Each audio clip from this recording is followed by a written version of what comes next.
You just walk through your front door, you close it, and you exhale.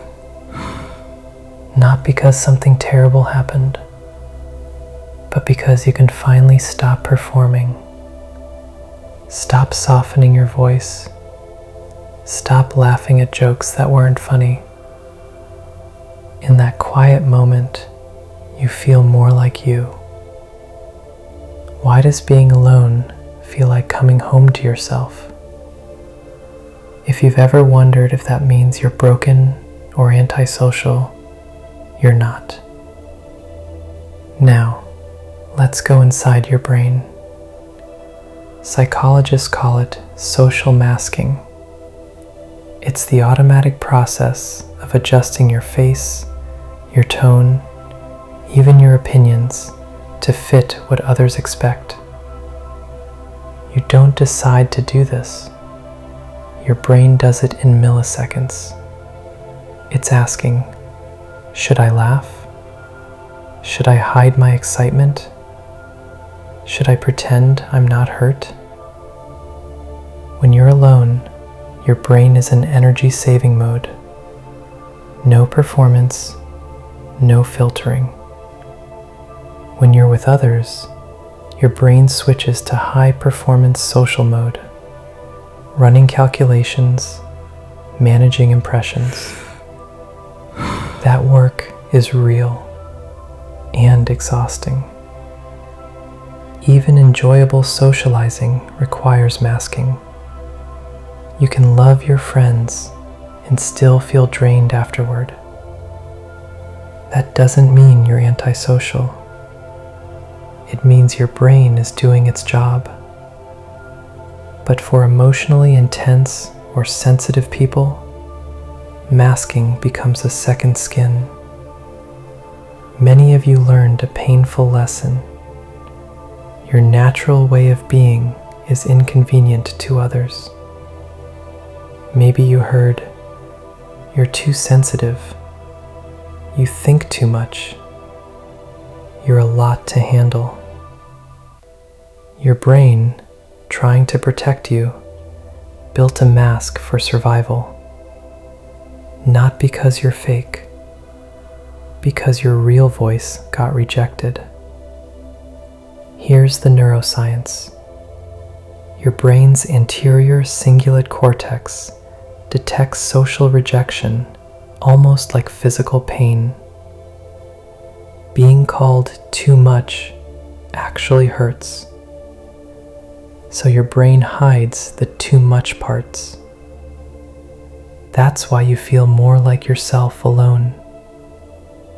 Not because you hate people, but because alone you have permission to exist without editing. Masking has real costs. First, mental exhaustion. Every conversation becomes a calculation. You're not tired because you did too much. You're tired because you edited too much. Second, identity confusion. After years of different masks, you start to wonder, who am I actually? Third, loneliness in company.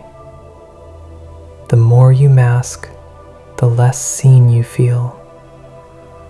You can be in a crowded room and still feel alone because the real you never showed up. Does that sound familiar? Then hear this. You are not defective. Your brain learned to protect you. But now that habit might be keeping you from real connection. I won't tell you to just be yourself. That's shaming. Instead, try 3 small experiments. Tool 1, the 5% experiment. In one low-stakes interaction, ordering coffee, texting a friend, ask, what would my real self do here that my masked self wouldn't. Do that one small thing, just 5% more real. The world won't end. Tool 2. Name your mask triggers. For a week, jot down, when do I feel most fake? Around whom? What am I afraid will happen if I drop the mask? Naming the fear takes away its power. Tool 3. Create a demasking ritual.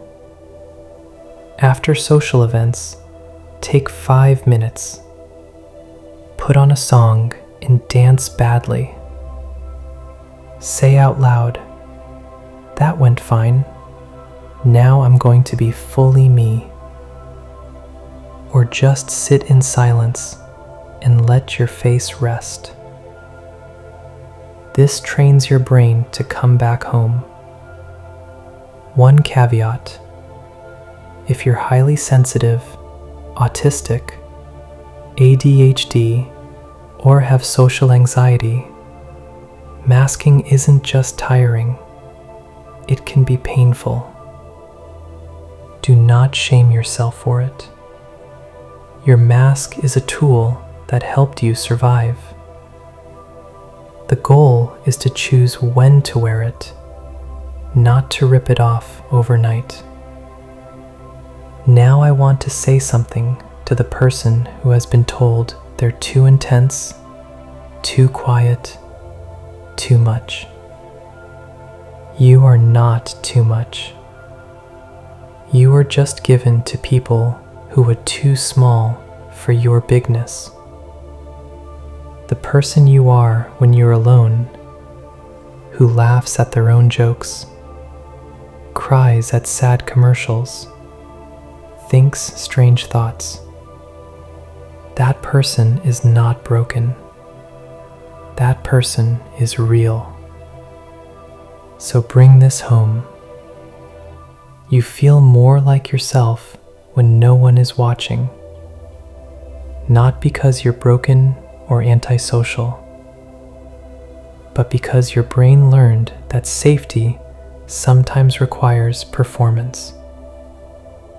You're not the same person who learned that lesson anymore.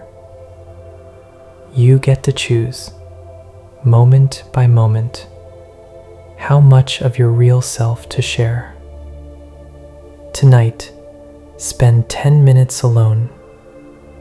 No phone, no distractions. Just be. Let your face rest and say to yourself, "This is me, and I'm allowed to exist exactly like this."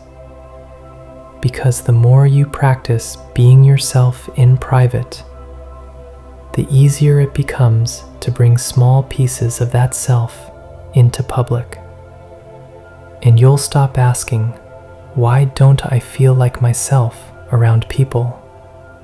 and start asking, "Where can I find people who let me feel like myself?" That's a much better question. If this made you feel seen, subscribe. This channel is for people who think deeply and feel intensely, without the fluff and without the shame. Be kind to your brain. It's doing its best.